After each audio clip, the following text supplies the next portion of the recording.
Okay, so I'm going to start with a disclaimer.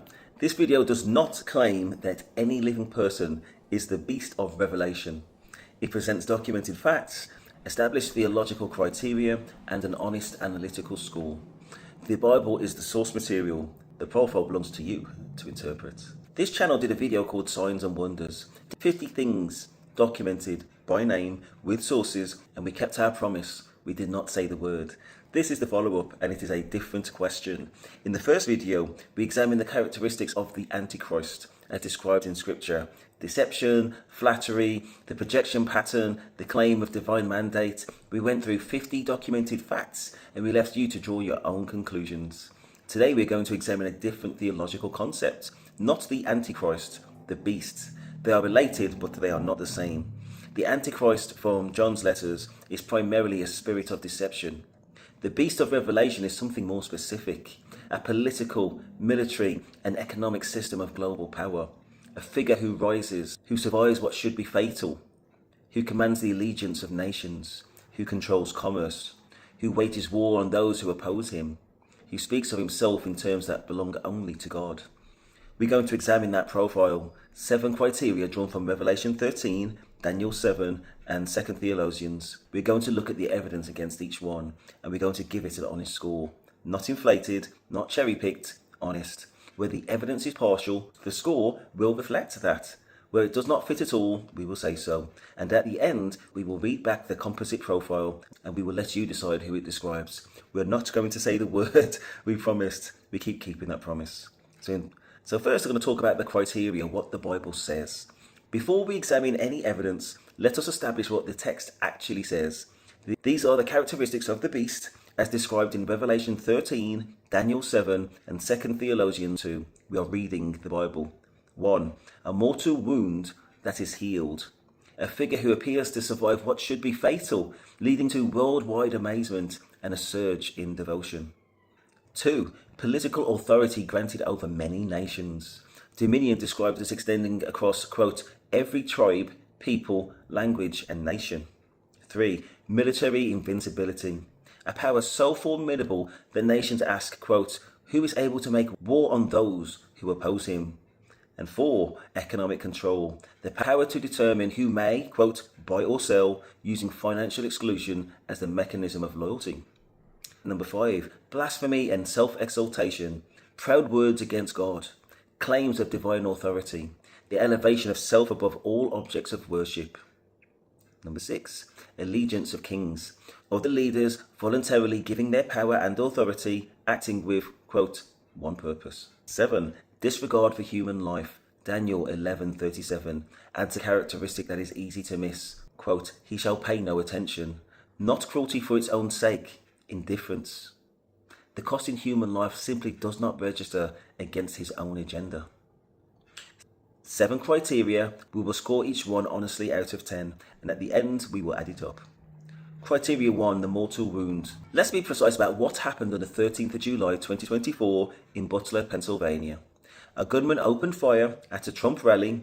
A bullet passed within millimeters of Donald Trump's right ear. He fell behind the podium. The crowd believed for several seconds they were watching an assassination. Secret Service agents surrounded him. Then he rose, his fist raised, blood visible on his face and ear. The crowd erupted. In the hours and days that followed, his polling numbers rose. Evangelical leaders described the survival as miraculous, as divine protection. Franklin Graham said God's hand was him. Pastors in the United States described it from the pulpits as evidence of divine appointment. His supporters described the fist-raised image in terms usually reserved for religious iconography. The image was compared by his own supporters to Iwo Jima, to the resurrection. Trump himself said in his Republican National Convention speech 4 days later that he was saved by God for a reason. Quote, I stand before you only by the grace of Almighty God. The text says, a wound that appeared mortal, a recovery, worldwide amazement, increased following. We are not saying this shooting was the fulfillment of Revelation 13:3.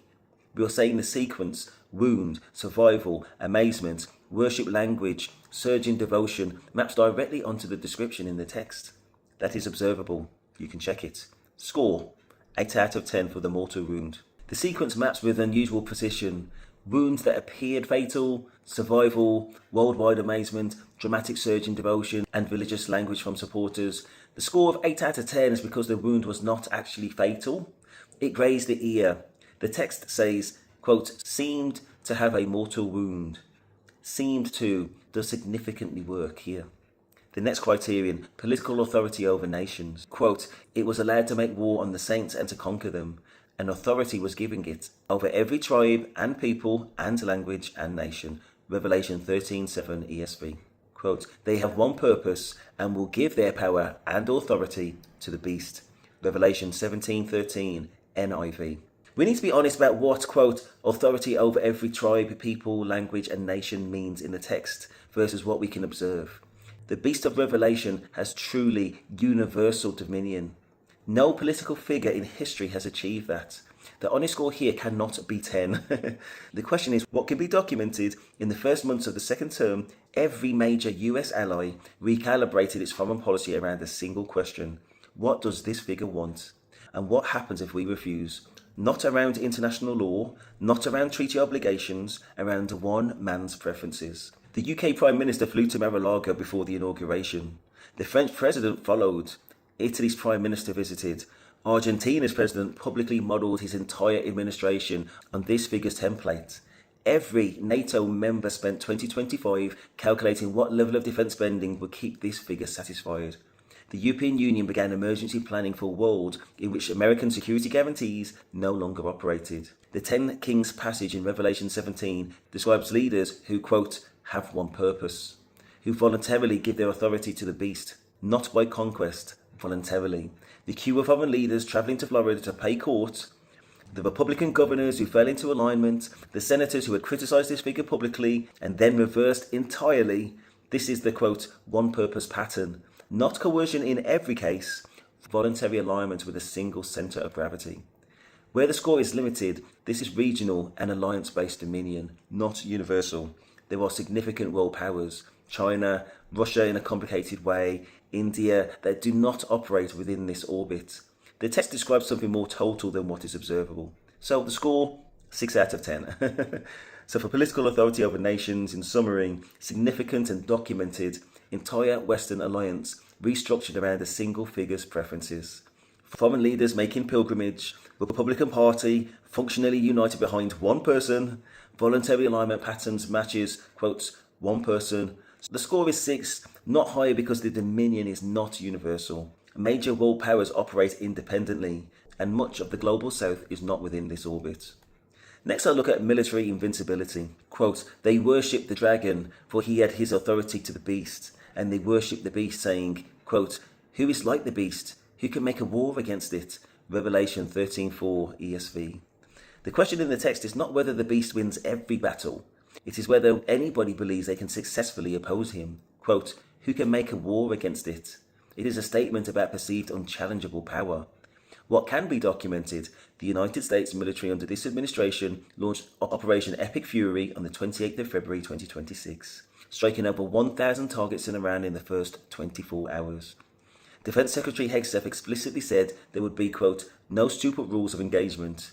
Congressional oversight of the military action has been effectively bypassed. The War Powers Act has not been invoked in any meaningful way. Domestically, every institutional check that attempted to constrain this figure has either been removed, defunded, or overridden. The Department of Justice, the Inspector General Network, the FBI leadership, when the judiciary issued rulings against him, the administration either complied minimally or repealed until the practical effect was neutralised. The question, quote, who can make war against it, applies in the domestic political sense as much as the military one. The answer in both cases is, so far, nobody has succeeded. The score is limited. Military invincibility in the text is absolute. The beast conquers the saints. Iran has not been defeated. Resistance exists. The score reflects formidable power and the perception of unchallenged authority, not actual universal military dominion. So the score, 7 out of 10. So in summary, the, quote, who can make war against it dynamic is observable both militarily and politically. Institutional resistance has been systematically dismantled. The Iran war demonstrates willingness to use military power without conventional constraint. The score is 7 because genuine opposition exists, China, Russia, and has by no means been fully conquered. The judiciary is partially held. international resistance continues. Next, I'll look at economic control, who may buy or sell. Quote, it also forced all people, great and small, rich and poor, free and slave, to receive a mark on their right hands or on their foreheads, so that they could not buy or sell unless they had the mark.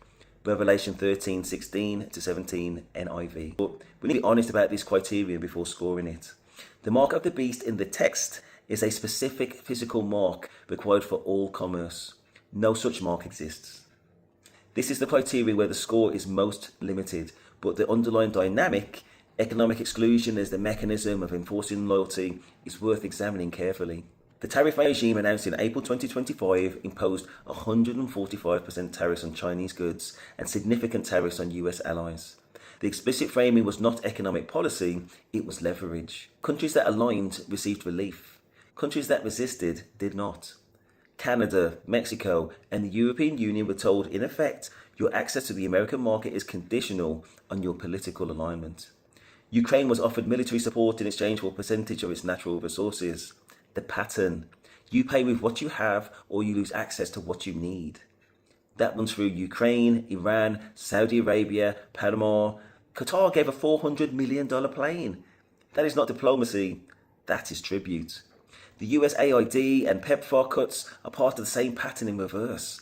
Economic exclusion used against the most vulnerable. If you're not within the orbit of allegiance, you do not receive the resources you need to survive. That is buy or sell dynamic applied to the global pool. Where the score is significantly limited, there is no universal mark. Commerce continues globally without any single authority controlling it. The economic coercion is real and documented, but it is not the total control the text describes. The score, 5 out of 10. So, summary of economic control: the buy or sell dynamic as a mechanism of political loyalty is observable and documented. Tariffs as leverage, resources as tribute, aid as conditional on alignment. However, there is no universal mark. Commerce is not globally controlled, and the mechanism is political coercion, not the totalizing system the text describes. The honest score is 5. Next, I look at blasphemy and self-exaltation. Quote, the beast was given a mouth, uttering haughty and blasphemous words. And then goes on to say, it opened its mouth to utter blasphemies against God, blaspheming his name and his dwelling. Revelation 13:5-6 ESV. Another quote, he will oppose and exalt himself over everything that is called God or worshipped, so that he sets himself up in God's temple, proclaiming himself to be God. That is 2 Thessalonians 2:4 NIV. The text describes proud words, haughty speech, and a specific self-exaltation above all things called God. We are going to look at the documented record. Quote, I am your retribution, CPAC, March 2023. Quote, only I can fix it. Republican National Convention 2016, repeated throughout both campaigns. Quote, I could stand in the middle of Fifth Avenue and shoot somebody and I wouldn't lose any voters. January 2016. Quote, when somebody is the President of the United States, the authority is total. April 2020. After the Butler shooting, quote, I stand before you only by the grace of Almighty God, framing survival as divine endorsement of his mission. Evangelical supporters have described him as anointed by God, chosen for this moment, protected by divine hand. He has not corrected these claims, he has amplified them. On the night George Floyd was killed, he cleared a peaceful crowd with tear gas, walked up to a church, held a Bible upside down for the cameras. He did not open it, he did not quote from it, he did not pray, he used it as a prop. The text describes one who exalts himself, quotes, above everything that is called God or worshipped. The language of his supporters, anointed, chosen, protected, is the language of worship. He has not discouraged it. I'm going to talk briefly about Easter weekend on the 12th of April 2026. On Holy Saturday 2026, the day before Easter Sunday, the President posted an AI-generated image of himself on True Social, performing what multiple outlets described as a healing miracle in the style of the raising of Lazarus. He's shown in a flowing biblical robe, hands laid on a bedridden man, light emanating from his fingers, surrounded by an admiring crowd, behind him an American flag, the Statue of Liberty, and bald eagles. This was posted minutes after attacking Pope Leo XIV on Truth Social for quoting the Sermon on the Mount. The post was subsequently deleted. The reactions from within his own political and religious orbit. Bishop Robert Barron, a member of the President's own Religious Liberty Commission, described the statements as, quote, entirely inappropriate and disrespectful, and called for an apology. Former Pence speechwriter Joshua Charles wrote, quote, total and complete blasphemy. The Vatican's father Antonio Spadaro described the Pope attack as, quote, a declaration of impotence.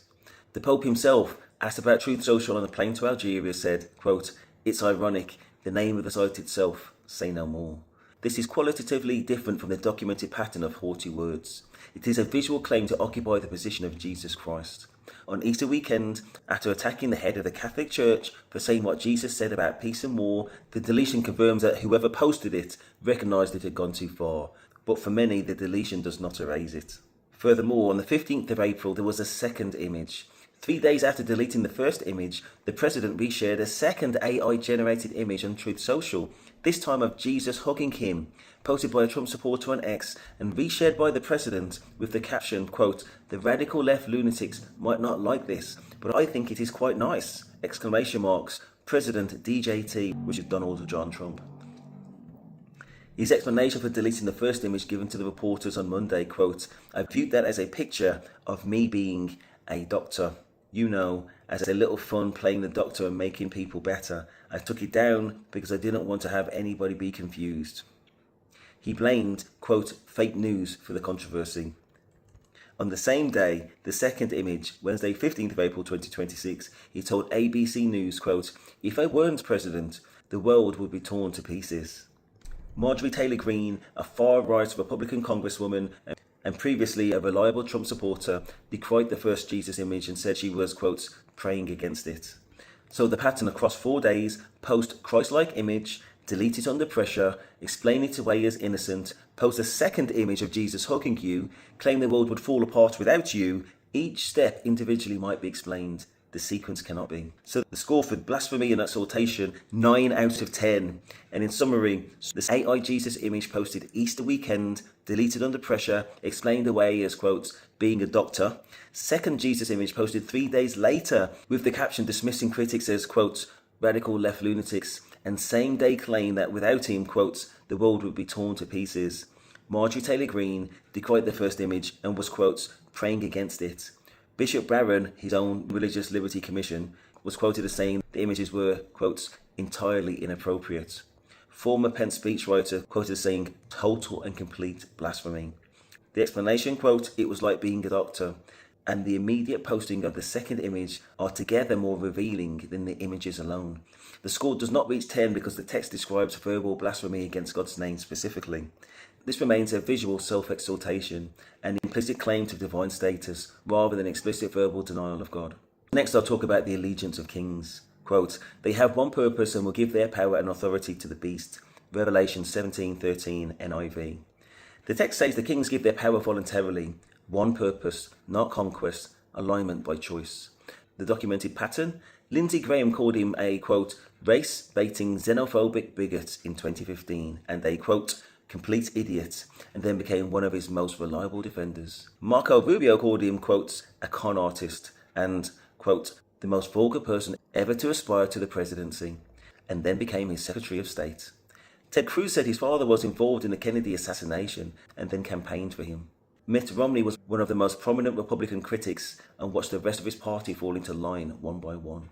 The foreign leader pattern, the cue to Mar-a-Lago, the UK Prime Minister who flew before the inauguration, the Italian Prime Minister who arrived as a political ally, the Argentine President who ran on an explicit imitation of the figure's programme and won, the Hungarian Prime Minister who described him as the only hope for European peace, the Israeli Prime Minister who has been the most consistent ally of the administration's foreign policy posture. The phrase, quote, one purpose is theologically precise. It does not mean they agree on everything, it means they've aligned their individual power behind a single centre of gravity. That pattern, voluntary subordination of individual power to one figure, is observable and documented. So in April 2026, the Easter weekend confrontation with Pope Leo XIV adds a dimension to this criterion. The Vatican declined an invitation to participate in a US-led, quotes, Board of Peace, stating that crisis management belongs under the United Nations. A direct refusal to be co-opted into providing theological cover for the administration's foreign policy. Giorgia Meloni, the president's closest European ally, previously reluctant to criticise him, broke ranks publicly, calling his attacks on the Pope, quote, unacceptable. Her coalition partner Salvini said, quote, it doesn't seem like a useful or intelligent thing to do. The religious organisations that have aligned with the administration, such as the CUFI, the Prosperity Gospel Network, did not break ranks. They published defences of the Iran war and critiques of the Pope. The alignment holds where it has been cultivated, and it broke where it had not been fully secured. So for the Alliance of Kings, my score will be 7 out of 10. In summary, the voluntary alignment pattern remains well documented. The Easter weekend events are crucial.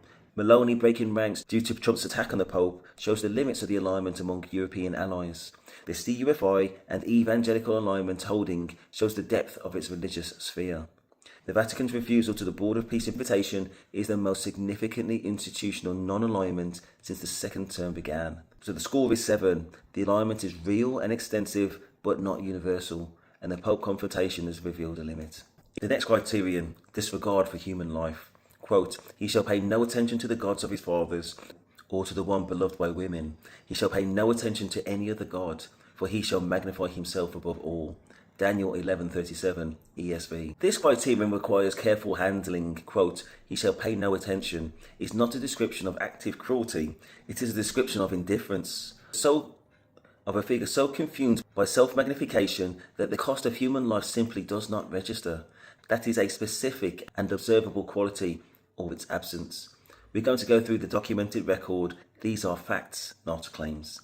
PEPFAR has saved 26 million lives from HIV and AIDS. It was the most successful global health program in American history.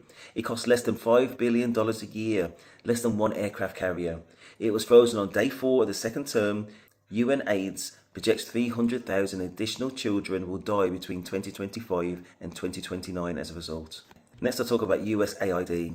At the peak of the USAID freeze, the Centre for Global Development estimates avoidable deaths were occurring at 103 per hour. The Lancet projected up to 1 million additional deaths per year if cuts continued. The entire aid budget was less than 1% of federal spending, approximately $105 per American per year. Next, I'll talk about US soldiers in Iran. 6 American service members were confirmed dead in the early days of the Iran war. When asked, the response was, quote, sadly, there will likely be more before it ends. That's the way it is. At a Medal of Honor ceremony held in the wake of those deaths, the speech was about plans for a new ballroom at the White House. As of this date, which was the 15th of April 2026, 13 US service members have died and hundreds have been wounded. More than 3,000 people have been killed in Iran. Millions across the region have been displaced. Iran has blockaded the Strait of Hormuz, through which approximately 20% of the world's oil passes. Oil prices have spiked to $100 a barrel. Petrol in the US is above $4 a gallon. The first rounds of ceasefire talks failed this weekend. The president's response to this human cost on the 15th of April, quote, I think you're going to be watching an amazing 2 days ahead. Next, the children of Menab. On the 28th of February 2026, a US missile struck a girls' primary school in Menab, Iran. 168 people died, more than 100 were children under 12. The school had been separated from the adjacent IRGC compound since 2016. Initial response? Denial. Then investigation? No apology has been issued. Next, I'll talk about ICE custody. In 2025, 32 people died in ICE custody, the highest number since 2004, nearly triple the previous year. 1 death was ruled a homicide. ICE has not published a death report since September 2025. The Department of Homeland Security said there was, quotes, no spike in deaths. Next, I'll talk about American citizens. Renee Nicole Good, 37-year-old American mother, shot by an ICE agent in Minneapolis on the 7th of January 2026. Death ruled a homicide, no charges filed. Alex Preety, 37 years old intensive care nurse, shot dead in the street by an ICE agent on the 24th of January 2026. Multiple videos appear to contradict self-defense, no charges filed. No public statement of condolence from the White House. The pattern that emerges from this record is not of a figure who orders deaths for pleasure. It is of a figure whom these deaths simply do not register as requiring attention. The 103 deaths per hour, the children of Menab, the soldiers, the American citizens shot by federal agents. What the text calls, quotes, he shall pay no attention. The deaths do not slow the agenda. They do not prompt reflection. They are in the language used about the soldiers, quotes, That's the way it is. So the score I'm going to give for the disregard of human life, 8 out of 10. In summary, this is a criterion with the most extensive documented record, the pattern of indifference, not cruelty for its own sake, but a consistent failure for human cost to register across the agenda, is observable across PEPFAR, USAID, soldiers in Iran, MINAB, ICE custody, the killing of American citizens. Score is 8 out of 10, because indifference and intent are different things, and the text describes the former. We are scoring what is observable. So 7 criteria, here is what we found. Mortal wound, 8 out of 10.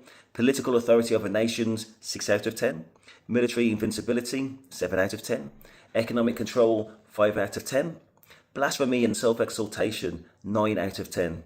Partly because of the 2 Jesus images with explanation, world will be torn to pieces. Allegiance of kings, 7 out of 10. Disregard for human life, 8 out of 10. So out of a possible 70 points, scored 50. So that is not a perfect score. It was never going to be a perfect score, because the beast of Revelation describes something at the end of history, a figure of total, universal dominion that no one in the present moment has achieved. What we have scored is what is observable, what is documented, what can be verified. Now let us read the composite profile back. A figure who survived what appeared to be a fatal wound, whose survival was described in religious terms by his followers, who responded with increased devotion and the language of worship, who commands the voluntary allegiance of other political leaders who have set aside their own stated convictions to align with him, who uses his economic coercion, access to markets, resources, aid, as the mechanism by which loyalty is enforced and opponents are punished, who speaks in language of personal grandeur and total authority, who accepts the description of himself as chosen, anointed, protected by God, and in whose record the cost in human life, children, soldiers, American citizens, the global poor, does not appear to register as requiring attention. That is the profile. We're not going to tell you who it describes. We kept our promise in part 1. We're keeping it here. You are a grown adult. The Bible is available. The documented record is available. The score is in front of you. Draw your own conclusions. So in conclusion, the channel does not tell people what to believe. It documents facts. It examines criteria. It gives you an honest score. We said at the start of part 1 that we are not going to say the word. We have not said it in 2 videos now. We're not going to say it today. What we will say is this: the criteria in the Bible were not written as a political manifesto. They were written as a warning, a description of the kind of power that when it emerges, those with eyes to see should recognize. That is the purpose of the text, not to frighten, to alert. The composite profile is in front of you. The score is 50 out of 70. The Bible is available. The documented record is available. If this gave you something to think about, part 1 is on the channel. Please like and subscribe to see it, and keep reading the text. And thank you.